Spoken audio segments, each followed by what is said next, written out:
आप लोगों के ऊपर अगर बहुत ज़्यादा कर्ज हो गया है, आप उस कर्ज से नहीं निकल पा रहे हैं बाहर, तो आप इस वीडियो को ध्यान से देखिए। इसमें मैं इतनी बारीकी से आप लोगों को बताऊंगा कि आपको सच में ऐसा लगेगा कि आपके साथ बैंक वालों ने इतना बड़ा फ्रॉड कर दिया है और आपको पता तक नहीं लगा।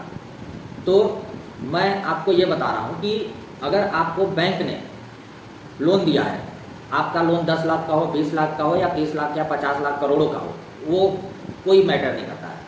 मैटर ये करता है यहाँ पर कि अगर आपको बैंक ने लोन दिया है तो लोन देने के समय बैंक वाले क्या करते हैं, एग्रीमेंट पेपर पे साइन कराते हैं। आप लोगों भी किए होंगे, जो लोग फ़ोन ऑन से भी अपना लोन लेते हैं, जैसे मोबाइल ऐप से, कोई बहुत सारे NBFC कंपनियां हैं जो ऐप अपना लॉन्च की हैं, उस ऐप के माध्यम से लोन देने का काम करती हैं। तो जब आप किसी भी ऐप से भी अगर लोन लिए हैं तो उसमें भी जो डिजिटल जो आपको अप्रूवल देते हैं वो लोग, उसमें ट्रिक करने के लिए कहते हैं ना, यहाँ ट्रिक करिए, वहाँ ट्रिक करिए। तो वो क्या होता है, एग्रीमेंट में सिग्नेचर होता है आपके। तो जो लोग एग्रीमेंट साइन कराते हैं आपसे, वो आपके घर के लोन के लिए कराएं या बिजनेस लोन के लिए, किसी भी तरह के लोन के लिए आपके कराएं, और कितने भी बड़े लोन के लिए आपसे वो लोग जो एग्रीमेंट साइन कराते हैं, उस एग्रीमेंट में वो लोग क्या लिखते हैं, ये ध्यान देने वाली बात है। उस एग्रीमेंट में ये लिखा रहता है कि बैंक आपको 10, 20, 50 जो भी अमाउंट हो उतना लाख रुपया लोन दे रहा है, यही लिखा होता है उसमें। उसके बाद वो रहता है कि अगर आप उसे नहीं जमा करेंगे तो ये है, वो है, ताम, बहुत सारी चीज़ें उसमें लिखे रहते हैं लोग। लगभग मुझे लगता है 25, 30 या 50 पेज का भी होगा एग्रीमेंट। तो उस एग्रीमेंट में आपको जब ये बैंक लिख करके देता है कि मैं आपको इतने लाख रुपए का लोन दे रहा हूँ, तो आप उसे स्वीकार कर लेते हैं, क्योंकि बैंक क्या करता है, आपके अकाउंट में डिपॉजिट कर देता, क्रेडिट कर देता है, डिपॉजिट कर देता है पैसे को। अब क्या होता है उसमें, आपको लगता है कि भाई बैंक ने जो दिया है तो रुपया ही दिया हमें। आज के जनरेशन को यही लगेगा, वो इसलिए लगेगा क्योंकि आप रुपए के मसले को समझे नहीं है। रुपए का मसला एक ऐसा मसला है जो आपको कर्ज से बाहर निकाल सकता है, चाहे आपके ऊपर कितना भी बड़ा कर्ज हो।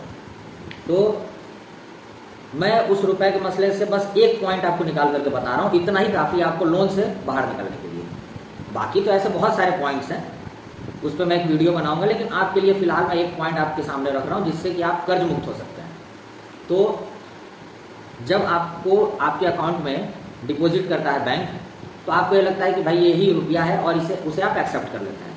आप बैंक से कभी ये नहीं पूछने की कोशिश किए कि जो आपको बैंक दिया है अकाउंट में आपके, वो रुपया है या फिर वो कुछ और है, या फिर वो फिएट करेंसी है, या फिर डिजिटल मनी कह सकते हैं, क्या है वो आखिर में। तो जब आप खुद से भी ये सवाल करेंगे तो आपको ये समझ में आएगा, या आप थोड़ा सा रिसर्च जब करेंगे तो आपको ये समझ में आएगा कि भाई आपके साथ तो बहुत बड़ा बैंक ने धोखा कर दिया है, और ऐसा धोखा किया कि आपको पता ही नहीं चला कि आपके साथ धोखा कब हो गया। वो ऐसे धोखा कर दिया बैंक ने, आपको कहा कि मैं आपको रुपया दे रहा हूँ लोन के तौर पे, और आपको दे दिया बैंक ने फिएट करेंसी। अब या हम उसे डिजिटल मनी भी कह सकते हैं, आप अपने भाषा में जो आप समझ लें, लेकिन उसको आज के समय में उसे फिएट करेंसी ही कहते हैं, जो इस समय चलन में है, चल रहा है। जो मोबाइल और फ़ोन से हम गूगल पे, फ़ोन पे से जो हम ट्रांजैक्शन करते हैं वो फिएट करेंसी है। तो जब आपको ये पता लगेगा कि भाई आपके साथ बहुत बड़ा धोखा हो गया है, तब आप जब इसके बारे में खोज करेंगे, रिसर्च करेंगे, तो आपको पता चलेगा कि आपको तो बैंक ने रुपया ही नहीं दिया है। बैंक तो आपको फिएट करेंसी दे के रखा है और आपसे रुपया मांग रहा है। तो आप उस रुपये को भरेंगे कैसे जब आपको रुपया दिया ही नहीं है। तो बात इतनी सी है बस। आप अगर इस चीज़ को समझ लेते हैं तो आप बैंक के ऊपर केस कर सकते हैं कि बैंक ने आपके ऊपर आपके साथ फ्रॉड किया है। आप बैंक से लिखित सवाल पूछ सकते हैं कि आपने मुझसे साइन कराया एग्रीमेंट पर कि आप मुझे रुपया दे रहे हैं, लेकिन आप मुझे रुपए के बदले फिएट करेंसी क्यों दे दिए। या ये भी सवाल पूछ सकते हैं आप कि आप मुझे लोन के तौर पर रुपया दिए हैं या फिर फिएट करेंसी दी है। जब आप उससे सवाल पूछेंगे तब आपको ये पता लगेगा कि भाई आपके साथ सच में बहुत बड़ा धोखा हो गया है, और उसी पेपर को आप लेकर जाइए कोर्ट में, या फिर बैंक वालों को बोलिए कि आप हमको रुपया जब दिए नहीं हो तो हम आपको वापस ही नहीं कर सकते हैं। जो हमारा एग्रीमेंट था वो वहीं खत्म हो गया, क्योंकि गलत एग्रीमेंट में जो चीज़ लिखा है अगर वो आपको नहीं मिला तो वो एग्रीमेंट वहीं रद्द हो जाता है, कानूनी तौर पर रद्द हो जाता है। तो इस तरह से मैं रुपए के मसले का बस एक पॉइंट आपको बताया हूँ कर्ज मुक्त होने के लिए।